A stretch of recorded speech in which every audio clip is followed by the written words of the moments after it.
Halo teman-teman, RC Video balik lagi. Kali ini gue akan ngebahas secara tuntas, secara mendalam, dan yang pastinya akan secara jujur tentang helm ini yang udah gue pakai sekitar 2-3 minggu. Oke, kalian pengen tahu kekurangan dan kelebihan dari helm ini? Tonton video sampai habis. Gue ngebahas LS2 FF805 Thunder FIM.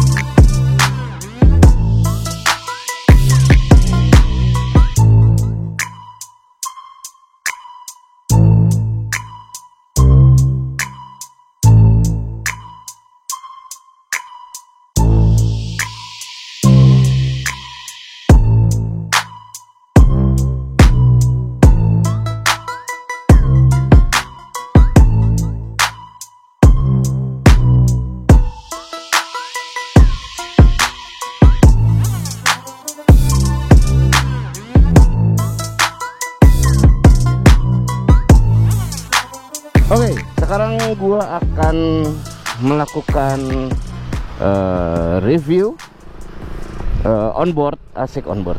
Pas helmnya lagi dipakai. Jadi helm ini udah gue pakai tuh kurang lebih hampir sebulan kali ya. Gue udah pakai motor ini di X-Max, gue udah ngetes di X-Max. Terus gue juga udah ngetes pakai Freya ZX 636 gua. Terus pakai Vario juga pernah. Jadi kurang lebih buat semua tipe motor gua udah nyobain. Yang pertama gua bahas looks dulu dari helm ini. Looksnya yang pasti helm ini keren banget. Karena apa? Karena ya full karbon lah ya, full karbon, dan karbonnya juga nggak kecil-kecil banget gitu.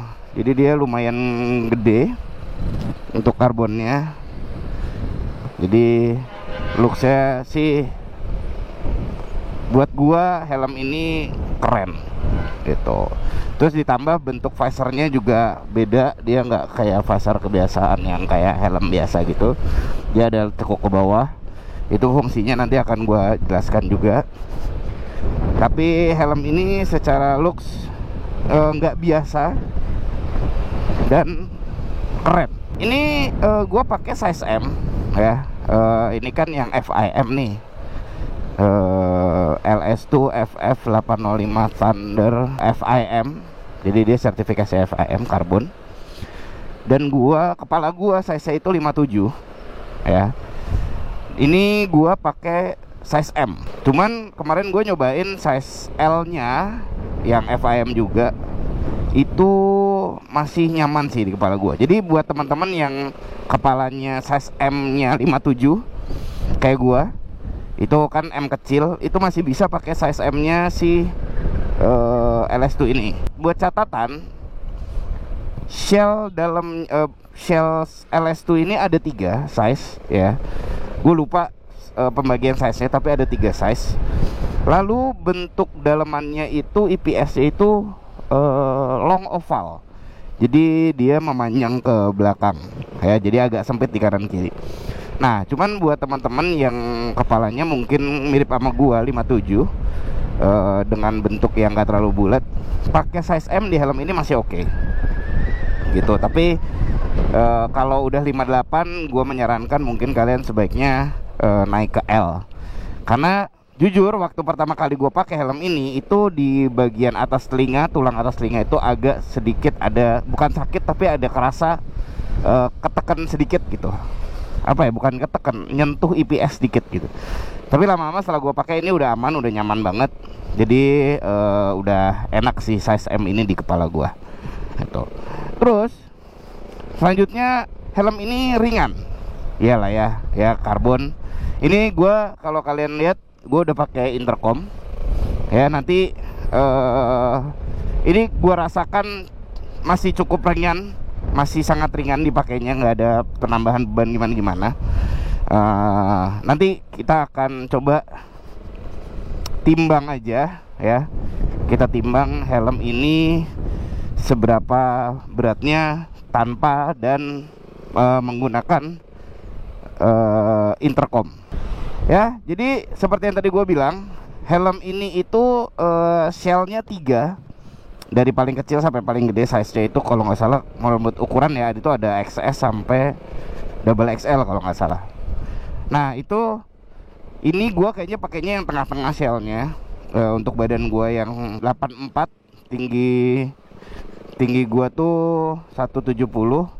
Shell helm ini masih kelihatan proporsional di kepala dan badan gua gitu. Jadi jangan takut kalau teman-teman kepalanya kecil, misalnya size S, size XS gitu. Pakai helm ini shellnya mengikuti ukuran kepala kalian, jadi dia lebih kecil. Nah nanti juga coba kita perbandingin shell yang M ini dengan yang XL. Perbedaannya seperti apa gitu ya. Oke, lalu kita bahas lagi tentang kenyamanan busa dari helm ini ya. Seperti kalian tahu, helm ini itu memang didesain untuk balap. Dan ini sudah yang gue pakai ini sudah homologasi FIM ya, jadi udah certified FIM untuk balap. Jadi busanya ini lumayan tight gitu, terutama di bagian pipi. Dia lumayan tight, tapi secara bahan cukup nyaman. Lumayan halus juga bagian busanya. Lalu karena dia memang racing fit ya, jadi mungkin di awal-awal kalian coba bener-bener ngerasa lumayan sesak gitu di bagian muka pipi gitu, lumayan sesak. Tapi lama-lama kalian pakai helm ini sih salah satu helm yang nyaman yang udah pernah gue coba gitu. Secara busa ya, ini busanya bisa gue kasih nilai sekitar 7,5-an lah, 7,5 sampai 8 gitu. Jadi kalau buat teman-teman yang senang dengan fitment yang tight, megang kepala, ini kepala ngerasa di pegang, ngerasa dipeluk banget, fit banget di kepala gitu ya. Nah lanjut, kita ke Vision ya, kita ke Vision. Helm ini salah satu helm keluaran terbaru ya, dari hampir dari semua ya, maksudnya generasi terbaru dari helm-helm balap. Nah dia itu bikin desain itu visionnya sangat-sangat nyaman. Jadi lebar banget nih ya. Coba kalau gue buka nih, ini secara vertikal ini luas banget. Jadi gue waktu itu nyempet nyobain pakai ZX, pakai Freya, gue nunduk, gue ngeliat ke depan gini, ini masih pandangannya masih luas ya. Lalu tadi kenapa visornya bentuknya agak aneh nih, agak kotak gini di sebelah sini? Itu tujuannya adalah untuk bagian sini dia bisa bikin agak kotak nih. Nih, kalau kalian lihat kayak gini, dia bisa bikin agak kotak. Tujuannya apa? Supaya vision secara horizontalnya pun luas banget ya. Jadi gue masih bisa ngelihat sampai ke ujung banget, keluar dari, nah ini dari udah agak keluar dari pandangan gue nih di posisi ini ya. Dan ini gue nggak merasakan ada ketutupan untuk area visor gitu ya. Jadi untuk vision helm ini superb banget. Ini secara vertikal superb, secara horizontal superb. Gue bisa ngasih nilai 9 lah buat visibility dari helm ini kalau kita ada di bagian dalamnya gitu. Ya namanya juga helm balap ya, dia butuh ngelihat kanan kiri sekitarnya. Lalu kondisi dia juga nunduk selalu, hampir selalu nunduk. Dia perlu visibility ke depannya bagus, walaupun helm tetap dipakai dengan nyaman gitu. Nah next, helm ini itu gue mau ngomongin tentang ventilasi ya, ventilasi dari helm ini. Kalau kalian udah nonton unboxingnya, kalian bisa lihat kalau ventilasinya dia sebenarnya lumayan banyak. Ada di bagian mulut, di bagian dagu, di dagu. Nih ya, di bagian mulut ini ketutup ya, karena pakai sena. Bagian dagu, bagian jidat sini, sama bagian atas kepala. Ini gue sebenarnya juga baru dapat info kemarin ini setelah ngobrol-ngobrol sama temen gue. Jadi yang gue rasakan pertama kali ya, helm ini ventilasi mulutnya tidak terasa ya, cuman bener-bener semeriwing tipis banget gitu ya. Jadi dia cuman kayak ada angin lewat doang masuk ke dalam, tapi nggak kerasa sampai muka gitu. Apalagi dalam posisi yang duduk kayak gini ya, tegak kayak gini, itu hampir tidak kerasa tuh. Terus kalau bagian atas, kalau kalian lagi kayak gini, duduk gini, ini mungkin kalau ada kedengaran suara angin karena helmnya nggak gua tutup full ya, karena ketahan. Nah, bagian atasnya dan bagian dahi itu kerasa ya kalau dalam posisi nunduk. Posisi nunduk gini itu baru kerasa ya. Jadi buat ventilasi helm ini dalam posisi straight duduk gini ya, itu gua bisa kasih nilai kurang baik lah ya, 6 doang gitu. Apalagi bagian depan ini hampir nggak berasa sama sekali. Jadi lo harus buka visor lu sedikit sebelum lu lock supaya ngambil angin dari luar gitu, kalau kalian mau ada angin bagian depan kalian. Bagian atas ini better. Gue bisa ngasih nilai kalau dalam kondisi berdiri kayak gini, duduk straight gini, 6,5 lah ya, ada kerasa sedikit gitu. Tapi kalau misalnya kita pakai helm ini dalam posisi balap yang dimana itu nunduk banget, berlindung di visor, angkanya untuk ventilasi depan naik sedikit jadi 6,5 ya, karena jadi ada kerasa sedikit angin ke muka, itu ada kerasa sedikit. Tapi bagian atas, bagian jidat dan bagian atas ini naik jadi 8-9 nilainya ya. Kenapa? Karena bener-bener kerasa banget, aliran di atas tuh dingin, adem banget, aliran anginnya kerasa banget kalau dalam posisi nunduk gitu. Terus gue nyempet ngobrol-ngobrol sama temen gue, Om Febs. Kalau kalian tahu nih IG-nya Om Febs 78. Gue tanya, gue bilang cerita kalau helm ini bagian depannya kurang enak karena nggak ada ventilasi yang bisa masuk, angin nggak bisa masuk walaupun ada ventilasinya. Dia bilang memang kalau bel helm untuk balap itu sebisa mungkin angin dari depan itu dikurangi ya, karena apa? Satu, suara dari angin. Lalu yang kedua adalah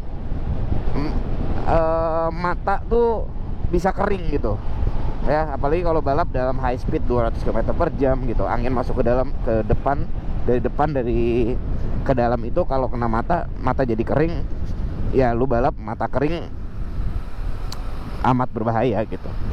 Makanya kenapa kalau helm-helm biasanya mereka mengutamakan aliran angin itu di bagian atas kepala. Jadi masuknya itu dari jidat, dari bagian atas itu masuk untuk ngalir ke kepala belakang gitu. Jadi ademnya itu dari atas bukan dari depan. Ya, jadi memang mungkin dari situlah kenapa helm ini ya namanya juga helm balap ya. Dan ini yang certified FIM, mungkin memang dia mengutamakan itu gitu. Penilaiannya adalah itu, kenapa ventilasi depannya ini nggak terlalu bagus untuk kita pakai daily jalan ya. Tapi kalau untuk balap udah pasti oke lah helm ini gitu guys. untuk kekedapan suara dari helm ini itu cukup baik menurut gua. Kalau visornya ditutup full dengan ventilasi kebuka, gue bisa kasih nilai kekedapannya 8,5.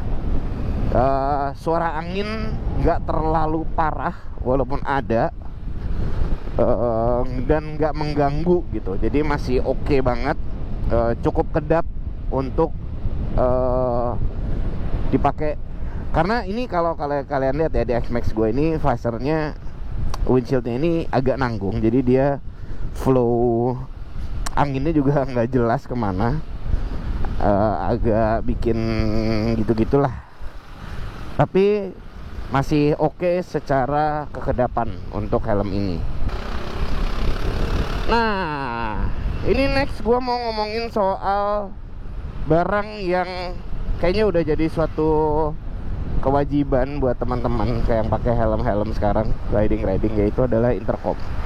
Ya, jadi helm ini yang seri FIM ini ya, ini nggak ada slot untuk intercomnya gitu. Jadi gua udah pakai 2 tipe intercom nyobain di sini. Yang satu adalah Sena, yang satunya adalah Pektok. Gua udah cobain dua-duanya. Pektok pakai yang JBL, Sena gue pakai yang HD. Gue coba setting posisi speaker di helm ini. Bisa sih bisa. Tapi kalau untuk speaker intercom normal ya, yang kayak Sena biasa, Sena HD atau Pektok, itu agak kurang nyaman karena dia kerasa di daun telinganya sih gitu. Jadi kerasa nempel di telinga kalian gitu. Tapi tetap bisa. Gua nggak menyarankan untuk cowak apapun itu, gua nggak menyarankan. Lebih baik ya udah terpasang aja, tapi walaupun agak nggak enak di telinga, tapi ya udah gitu. Nah, tapi kalau kalian punya ini kayak sekarang gue lagi pakai Sena 30K, tapi speaker yang gue pakai, clamp kit yang gue pakai itu adalah clamp kit yang slim. Jadi dia ukuran speakernya tuh kecil banget ya, kurang lebih segini lah ya. Nah, ini sama sekali nggak ganggu di telinga gue gitu ya. Jadi gue menyarankan kalau kalian mau pakai intercom di helm ini bisa, tapi kalau ukuran ukuran speakernya normal itu agak sedikit mengganggu, agak sedikit nempel lah. Bukan agak sedikit sih, kalian harus bener-bener posisiin speakernya senyaman mungkin supaya nggak terlalu ganggu gitu, tapi tetap kerasa di telinga. Tapi kalau kalian punya clamp kit yang slim kayak gua prefer kalian menggunakan yang itu gitu, karena ini sih hampir nggak ngeganggu telinga gua sama sekali sih untuk untuk speakernya gitu teman-teman ya. Jadi nanti setelah ini gue akan bahas interiornya dan beratnya lebih detail di studio.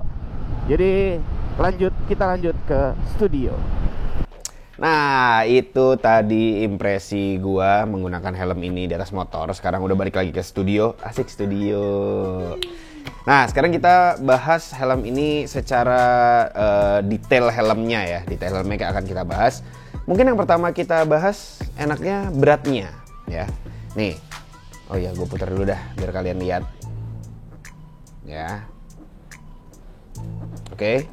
Sekarang langsung kita timbang aja ya beratnya ya. Jadi ini si intercomnya udah gue cabut. Udah gue copot. Jadi langsung bener-bener beratnya itu sesuai tanpa intercom. Ya iyalah kan udah dicabut. Iya, oke, kita buka. Kita nyalain. Udah? Masih? Oke. Ya. 0 ya. Oke, 0. Langsung kita timbang aja. Berapa? 1399. Berarti helm ini beratnya size M, FIM ya, ini yang FIM itu beratnya 1399 atau 1400 kilo lah. Nah, itu cukup enteng untuk ukuran helm seperti ini. Ini juga sesuai. Nih ya, kalian bisa lihat sendiri.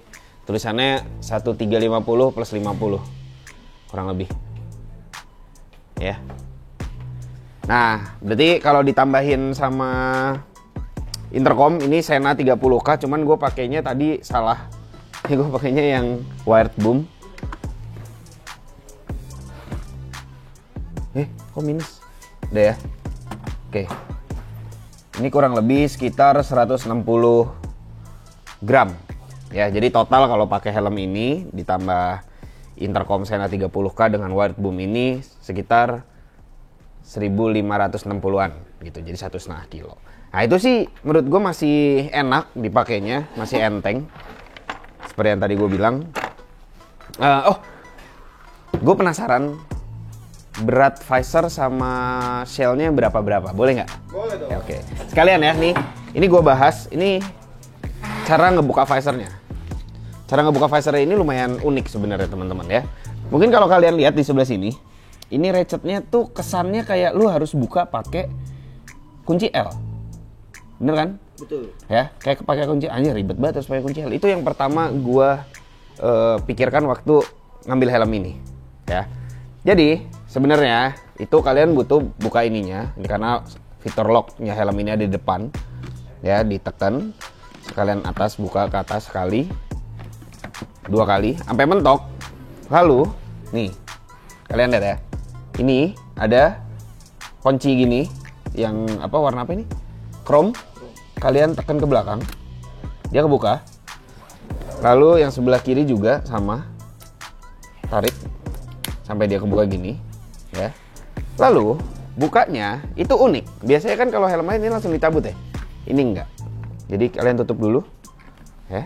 Tutup, jangan sampai kelok ya. Tutup. Lalu kalian tarik ke bawah. Nah, dah, gitu. Buka visornya.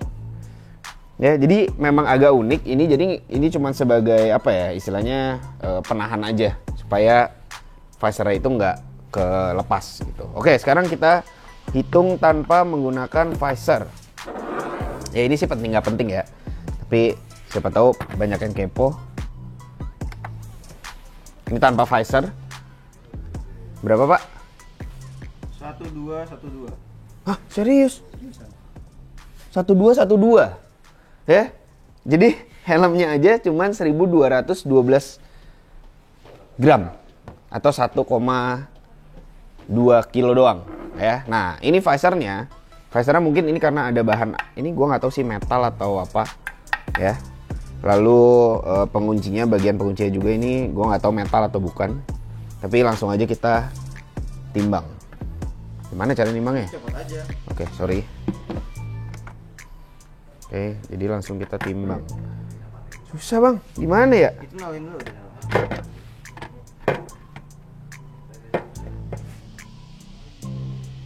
Nggak bisa sih kalau nggak ngambang lah.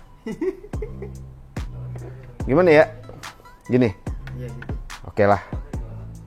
Nih, beratnya itu sekitar hampir 200 gram sendiri guys. Ya. 187 gitu. Ya, jadi totalnya tadi 1399 atau 1,4. Helmnya sendiri 1200 gram. Visornya 187 gram gitu. Nah, mumpung lagi dibuka gini, gue mau ngasih lihat ke kalian detail-detailnya dari helm ini juga. Tadi gue udah buka visornya, caranya. Lalu ini visornya udah flat visor pastinya, karena ini udah standar FIM, standar balap, ya. Udah ada tear off post-nya. Terus kalian, oh iya, kalau belum tonton unboxingnya, ada apa aja di paket pembelian, kalian langsung klik link yang ini. Oke, sip. Nah, sekarang kita bahas detailnya ya. Dia ventilasinya itu di depan sini, arahnya ke bawah gitu. ya, terus bisa dibuka tutup. Oke. Lalu di atas ini, di jidat bisa dibuka tutup juga.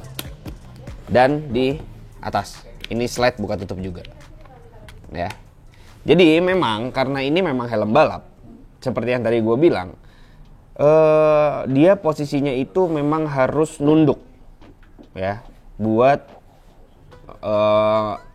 optimalisasi airflow-nya gitu. Jadi kalau memang tegak gini, dia airflow-nya nggak terlalu berasa, cuman kerasa semriwingnya aja di atas. Tapi kalau kalian nunduk dengan speed yang lumayan, kayak yang tadi gue bilang, ininya lumayan berasa yang depan, yang atasnya ini lebih berasa dibanding ventilasi yang depan gitu ya. Jadi memang helm ini didesain untuk balapan gitu. Jadi memang harus nunduk sih makanya buat helm ini. Ini kalau kalian pakai helm yang pakai motor yang tegak, mungkin secara airflow gue bilang ini kurang oke, kecuali kalian buka visornya sedikit sebelum di lock gitu ya. Lalu ini tadi nih bentuk ratchetnya setelah dibuka ya, jadi dia ratchetnya gitu doang, ini ngelock. Jadi tadi ntar ada yang masuk ke sini, itu udah di lock doang. Ini nggak bisa diputar ya guys. Oke. Ya, ini. Nah, lalu ini plastik. Ini kayaknya plastik deh ini. Plastik, ininya plastik tapi sisanya karbon. Terus ada tulisan Thunder CGP karbon. Ya. Ini yang FIM. Yang sertifikasi FIM itu ada tulisan Thunder CGP. Gitu. Yang non itu tulisannya hanya Thunder C aja dan bawahnya karbon. Jadi ini bukan stiker ya karbonnya. Ya, ini di dalam pernis. Ya. Helm ini memang unik, cukup unik bentuknya. Terutama bagian visornya kalau dipasang. Gue pasang dulu ya. Pasang dulu ya, Ji. Bentar ya. Oke. Pasang dulu ya. Pasangnya juga gampang, tinggal di slide. Di slide posisinya. Pastiin masuk ke dalam. Bentar. Yang sebelah kiri udah masuk, yang sebelah kanan. Oke, udah masuk. Terus dibuka dulu ya. Jadi kalau udah masuk nge-slide gini, kalian buka dulu ke atas, baru kalian lock. Ininya, sistem locknya baru kalian tutup. Dah, ini udah biasa lagi. Dah, ini udah udah kekunci. Ya, nih teman-teman, kalau kalian lihat bentuk visornya memang agak aneh, cukup unik. Karena dia ada lengkungan ke sini, ke bawah. Biasanya visor kan langsung ke depan gitu, enggak. Nah, ini dia ke bawah dulu, lalu baru ke depan gini. Jadi dia bisa dapat vision yang luas. Nih, kayak tadi gue bilang di video GoPro, visionnya ini gede banget, baik secara vertikal dan horizontal. Ya, karena inilah bagian pipi ini dia bikin agak apa ini ya? Hampir 90 derajat posisinya. Jadi mata itu ke bagian kanan kiri tetap bisa ngelihat dengan cukup baik gitu. Sedangkan dimana kalau helm yang lain kan biasanya dia agak membulat ya, posisinya agak ngebulat, jadi secara pandangan agak kurang oke. Nah, ini helm oke banget gitu. Terus oh ya, helm ini itu ada 3 shell ya. Totalnya ada 3 shell. Ini size M. Nah, gue ada perbandingan dengan size XL. Boleh tolong mas? Ya. Nanti kalian akan coba lihat perbandingannya. Perbedaan besar kecilnya. Nah, ini sama-sama FIM juga ya guys. Sama-sama FIM juga. Nih, kalian bisa lihat sendiri. Ini XL. Ini M. Ya. Perbedaan lebar shellnya, tinggi shellnya, itu yang ini memang terlihat lebih besar. Memang bukan terlihat, memang lebih besar gitu ya. Jadi dia ada 3 size. Kalau nggak salah itu XS dan S itu satu shell, M dan L itu satu shell, XL dan double XL itu satu shell. Kalau nggak salah ya. Atau XS, S kayaknya satu shell, ML satu shell, XL sampai 4XL kayaknya satu shell. Atau gue gue lupa, tolong ya, tolong di komen yang tahu teman-teman informasi ke kita gitu ya. Ini perbedaannya. Oke, terima kasih. Terus gue mau ngasih tahu ke kalian kalau ada 2 tipe dari FF805 Thunder Carbon ini. Jadi yang satu adalah yang certification FIM ya, certified FIM. Yang satunya yang non FIM. Bedanya kalau secara looks luar itu nggak terlalu banyak. Dia cuman ada di posisi sini aja, tulisannya tadi gue bilang hanya Thunder C aja, nggak ada GP-nya. Lalu yang kedua, busa dalamnya ini linernya beda ya, busa ininya beda, terutama bagian neck roll-nya dia beda. Kalau yang non itu nggak merah dan bentuknya nggak kayak gini ya, dia lebih biasa aja. Terus kalau yang FIM itu di strapnya ada tulisan FIM kayak gini, kelihatan? Silau men. Oke, silau, kelihatan? Nah, kelihatan. Mantap ya. 3. Dan satu lagi, untuk yang non FIM itu ada slot speaker intercom gitu. Yang tadi kan gue udah bilang juga kalau helm ini memang kurang nyaman untuk pakai intercom dengan speaker yang besar gitu ya, karena memang dia langsung nempel ke telinga.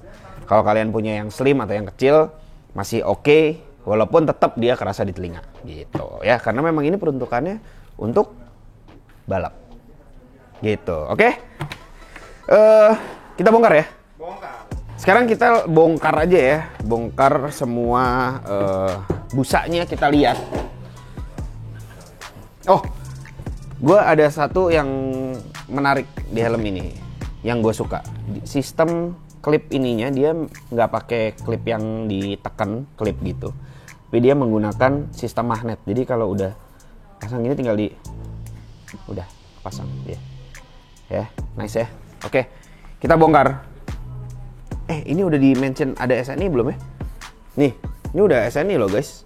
Ya, jadi ini udah SNI, udah ECE R2205 gitu. Oke. Double D-ring yang pasti, double D-ring, lalu double D-ringnya warna merah, jadi sport banget. Dia sama kayak bagian kanan kirinya. Ya, jadi urus sudah ada chin curtain-nya. Kita bongkar, dia menggunakan sistem klip 3 titik seperti biasa. Nih, buka langsung kita tarik aja dari depan, tariknya karena dia sistemnya apa sih, nge-klip gitu ya. Nih dia sistemnya nge-klip. Terus yang bagian kiri juga sama sistem klip, ada 3 titik. Gue tarik langsung ke atas ya. Ini busanya bahannya enak, lembut ya. Terus juga nggak terlalu keras, bahkan ini empuk sih masukannya ya, empuk. Terus kerasanya di pipi juga enak banget, nyaman kalau di kepala gue ya itu. Terus di belakang juga pakai klip 2. Terus depannya gue belum pernah coba buka. Tarik ya Kis ya. Kayaknya ini ditarik deh. Oke, sistemnya ditarik. Oke, ditarik sistemnya ya. Nah, ini bentuk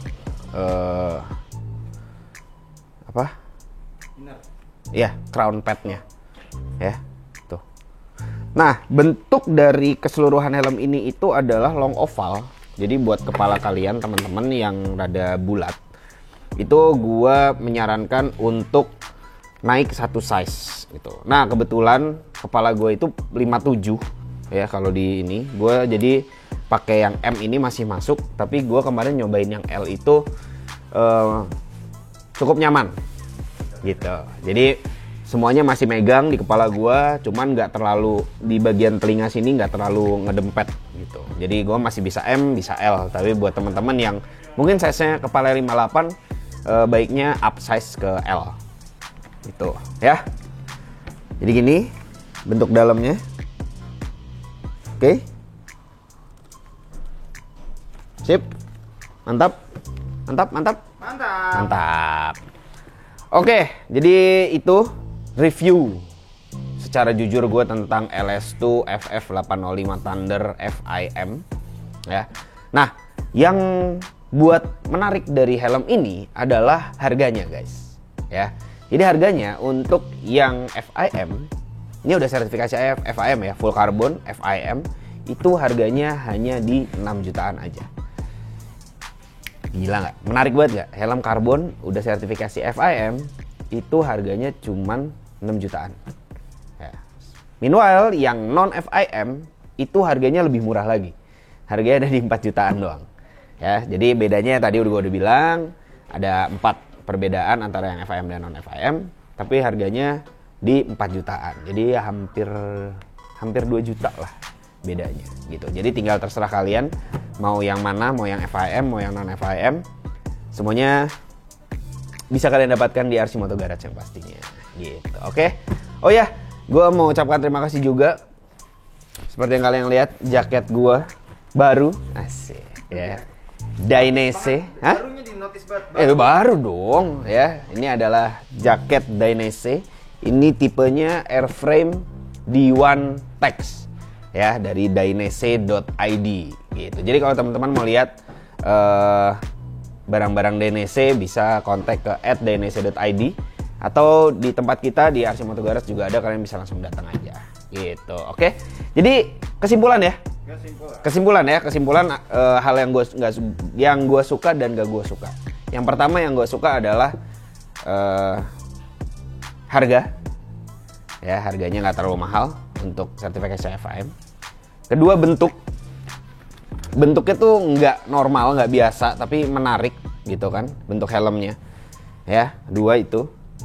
Ketiga adalah visionnya bagus banget helm ini. Lebar secara vertikal dan horizontal. Keempat itu adalah kedepannya ya. Jadi 4 itu yang gue suka. Oh, satu lagi adalah sistem sistem buka tutup visornya ini unik sih kalau menurut gue gitu. Itu 5 hal yang gue suka tentang LS2 Thunder 805. Oke. Tapi ada beberapa hal yang gue kurang suka atau gue kurang srek. Yang pertama adalah ya mungkin karena ini FIM ya, jadi tidak ada slot intercom, satu. Terus kedua, airflow ventilasi bagian depan dari helm ini kurang berasa gitu. Dan ketiga adalah shape-nya yang long oval itu. Jadi untuk kepala yang memang bulat lebih baik upsize. Kebetulan kepala gue agak kecil, jadi gue masih bisa pakai size M gitu. Itu aja sih kesimpulan dari plus minus dari helm ini. Oke, makasih teman-teman semua udah nonton honest review gue tentang LS2 FF805 Thunder FIM Carbon ini ya. Nah, sekarang kalian tulis komentar di bawah gimana menurut kalian tentang helm ini, oke atau enggak, mau atau enggak kalian beli, atau bagus atau jelek atau apapun, silahkan kalian tulis semua di komentar. Oke, makasih teman-teman udah nonton RC video. Jangan lupa di like, di share, dan yang pastinya di subscribe. Oke, sampai ketemu lagi di RC video berikutnya. RC Moto Garage brings you safety. Dadah.